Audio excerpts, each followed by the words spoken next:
Assalamualaikum warahmatullahi wabarakatuh. Nah, selamat jumpa lagi di channel saya, Robin CM. Bagaimana kabar kalian hari ini? Nah, semoga semuanya diberikan kesehatan dan keselamatan dan bisa belajar pada kesempatan kali ini.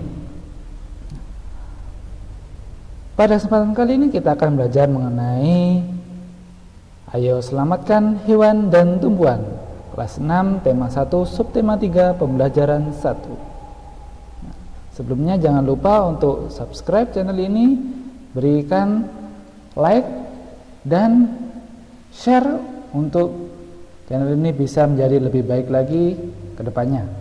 Nah, sebelum kita mulai pembelajarannya, alangkah lebih baiknya kita berdoa terlebih dahulu.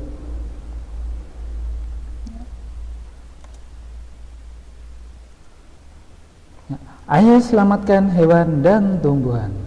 Tahukah kamu harimau Sumatera, orang hutan dari Kalimantan, atau badak bercula satu dari ujung kulon? Hewan-hewan tersebut merupakan jenis hewan Indonesia yang dilindungi karena langka.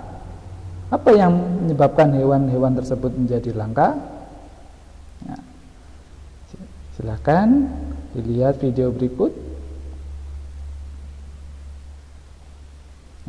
Di sini ada sebuah video tentang penangkaran atau pemeliharaan hewan-hewan langka. Jadi dari kecil sudah dirawat agar bisa tumbuh dan berkembang dengan baik. Karena ketika hewan-hewan ini berada di alam liar, mereka tidak bisa tumbuh dan berkembang dengan baik karena ulah manusia dan faktor alam yang mempengaruhi mereka sehingga tidak bisa hidup dan bertahan hingga sekarang. Sehingga dibuatlah sebuah penangkaran atau perawatan hewan-hewan langka seperti ini. Nah, perhatikan dua gambar berikut. Jawablah pertanyaan di bawahnya. Pada gambar yang sebelah kiri, ada gambar apakah ini? Di sini ada sebuah gambar hutan yang lebat dengan pepohonan. Untuk yang gambar sebelah kanan, gambar ini adalah gambar sebuah perkotaan dengan banyak gedung-gedung tinggi yang menjulang. Dari kedua gambar ini sudah menemukan perbedaan. Dari yang tadinya hutan lebat berubah menjadi sebuah penebangan hutan yang banyak. Pohon-pohon ditebang, diperluas lahannya sehingga pohon-pohon ini jadi semakin sedikit dan kemudian dilakukanlah pembangunan. Bisa untuk pembangunan perkotaan, lalu lintas seperti jalan, perumahan dan masih banyak lainnya. Apakah kalian tahu apa dampak dari kedua gambar ini? Dampaknya adalah hewan akan kehilangan rumah atau tempat tinggalnya. Di gambar ini ada orangutan yang mulai kehilangan tempat tinggalnya. Orangutan adalah hewan yang bertempat tinggal di pepohonan. Dia bergelantungan ke sana kemari untuk mencari makan dan berteduh. Sedangkan dari kegiatan yang sebelumnya tadi, terdapat penebangan pohon secara liar dan pembangunan di kawasan hutan ini sehingga mereka kehilangan tempat untuk tinggal. Apakah yang terjadi? Mereka lama-kelamaan akan kehabisan bahan makanan dan tidak kuat untuk menahan panasnya dan hujan yang sering terjadi, sehingga mereka akan mati dan lama-lama punah, sehingga hewan-hewan ini menjadi langka sekarang. Selanjutnya dari materi yang sudah disampaikan, silakan kalian buka buku tugas, buku paket halaman 111 sampai 112. Tugasnya ada di buku paket halaman 111 sampai 112. Nah, di situ ada 4 pertanyaan. Nah, dari gambar-gambar yang telah disampaikan tadi, silakan kalian jawab pertanyaan berikut. Yang pertama, apa yang terjadi dengan hutan tersebut apabila dijadikan perkotaan? Yang kedua, bagaimana dengan nasib hewan yang hidup di hutan tadi? Yang ketiga, di mana hewan-hewan tersebut akan tinggal jika hutan telah musnah? Yang keempat, bagaimana pengaruhnya terhadap kehidupan manusia jika seluruh pohon dan semua hutan di bumi habis atau ditebang? Ya, silakan kalian kerjakan di buku tugas tema. Apakah sampai sini sudah paham?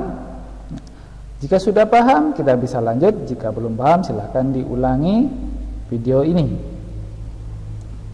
Nah, selanjutnya kita akan membahas tentang sistem pemerintahan atau sistem politik di negara-negara ASEAN. Ya, kemarin kita sudah belajar mengenai bagaimanakah kondisi geografis, kondisi ekonomi di negara-negara ASEAN. Sekarang kita belajar mengenai kondisi politik atau pemerintahan di negara-negara ASEAN. Yang pertama, negara Indonesia. Nah, negara kita. Bentuk negara kita adalah Republik Presidensial dengan ibu kota adalah di Jakarta. Nah, kepala negara adalah presiden. Kepala pemerintahan juga presiden. Ya, presiden kita saat ini adalah Presiden Joko Widodo. Dengan wakil presiden adalah Kiai Haji Ma'ruf Amin. Nah, untuk bentuk negara tadi, bentuknya adalah kesatuan, yang biasa kita kenal dengan NKRI, Negara Kesatuan Republik Indonesia. Berdasarkan konstitusinya, Indonesia merupakan negara kesatuan, tetapi ada pembagian kewenangan yang jelas antara pemerintah pusat dan pemerintah daerah. Sistem pemerintahannya adalah presidensil. Apa maksud dari presidensil?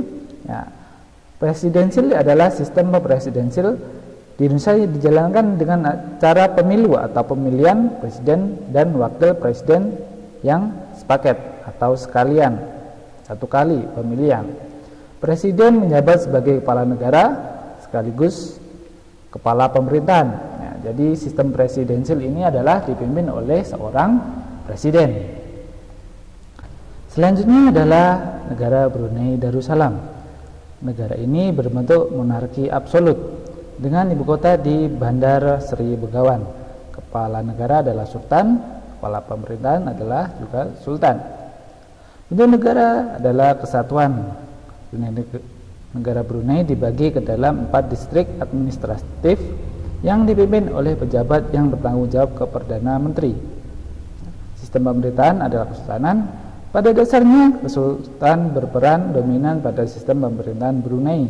Di Brunei, sultan adalah pilihan Allah di bumi, sehingga Brunei mempromosikan nilai-nilai dan syariat Islam di segala aspek kehidupan sultanan.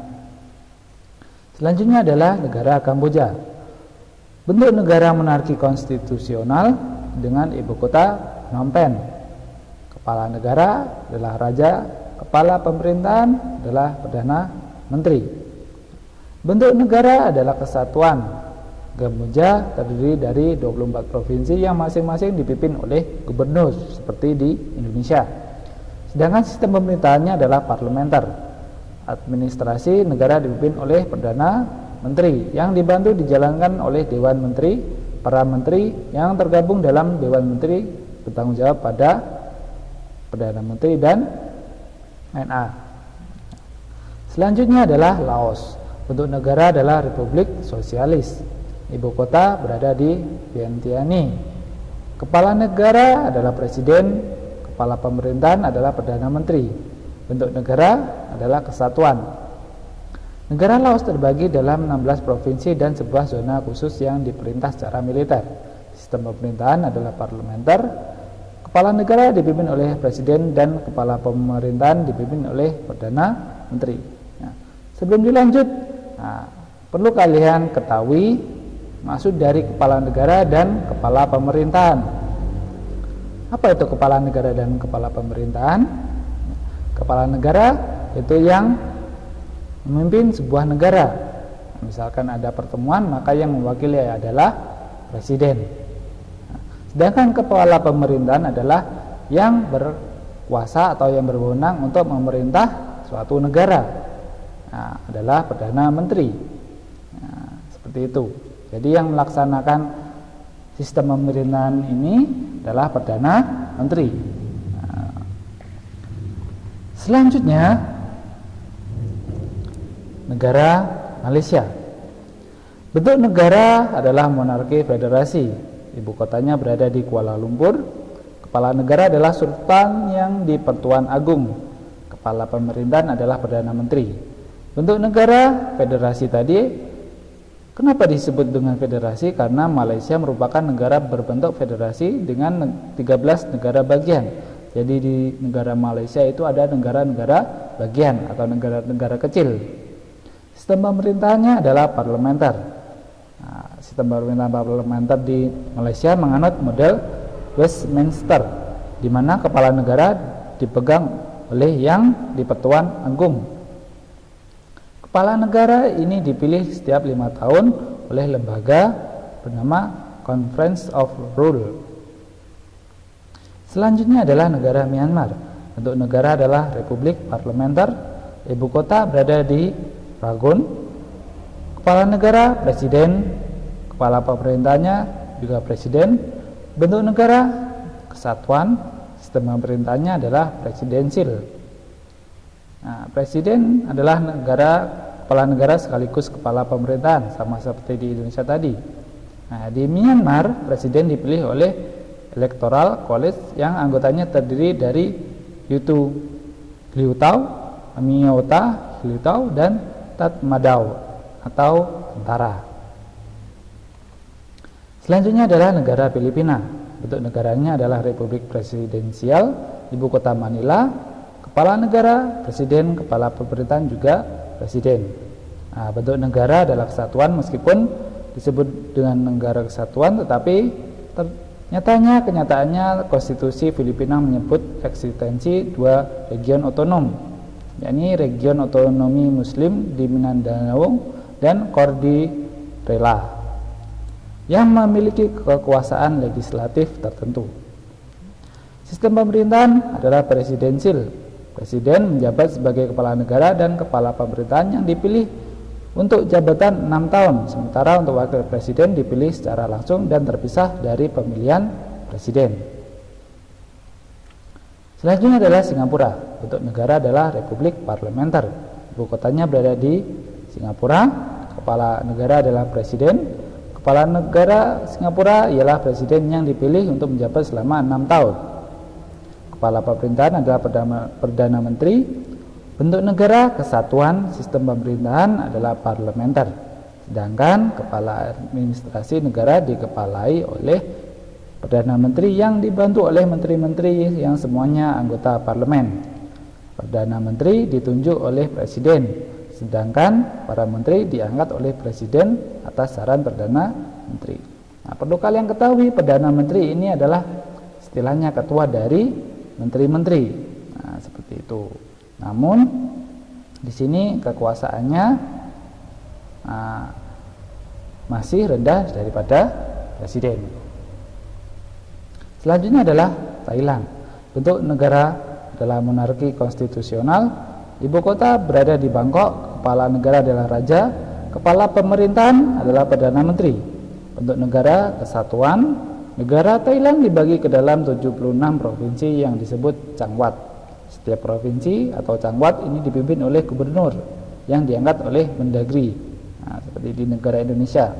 Sistem pemerintahannya adalah parlementer, raja sebagai kepala negara dan Perdana Menteri sebagai kepala pemerintahan. Selanjutnya adalah negara Vietnam. Bentuk negara adalah Republik Sosialis. Ibu kota berada di Hanoi. Kepala negara adalah presiden, kepala pemerintahan Perdana Menteri. Bentuk negara kesatuan.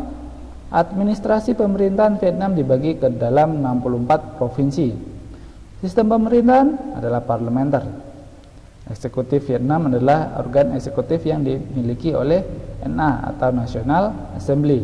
Organ eksekutif ini terdiri dari Perdana Menteri, Deputi Perdana Menteri, Menteri-Menteri, dan beberapa anggota lainnya.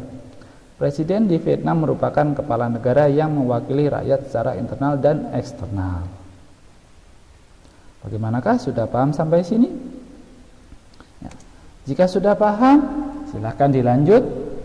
Jika belum paham, silakan diulangi video ini. Nah, selanjutnya adalah tugas di buku paket halaman 126. Nah, dari pembahasan kita sebelumnya tentang kondisi politik di negara-negara ASEAN, silakan kalian pilih 2 negara. Nah, yang pertama kalian tulis di sebelah kiri, yang negara kedua kalian tulis di sebelah kanan. Kemudian kalian buat lingkaran seperti ini yang merupakan adalah diagram Venn bentuknya. Nah, untuk yang negara pertama kalian tulis di sini. Yang membedakan negara ini dengan negara kedua apa? Kalian tulis di sebelah kiri. Sedangkan yang membedakan antara negara yang kedua dengan negara yang pertama, kalian tulis di sebelah kanan. Sedangkan persamaan dari kedua negara ini dari segi politik, nah, kalian tulis berada di tengah sini. Nah, seperti itu. Jadi silahkan kalian kerjakan. Kalian pilih 2 negara mana saja yang kalian kuasai atau kalian lebih pahami. Oke. Nah, kerjakan di buku tugas tema, kemudian dikumpulkan. Mungkin saja pembahasan kita hari ini, semoga bisa bermanfaat dan bisa membantu untuk belajar kalian di rumah. Terima kasih. Silakan subscribe, like, komen, dan share video ini. Nah, sekian, wassalamualaikum warahmatullahi wabarakatuh.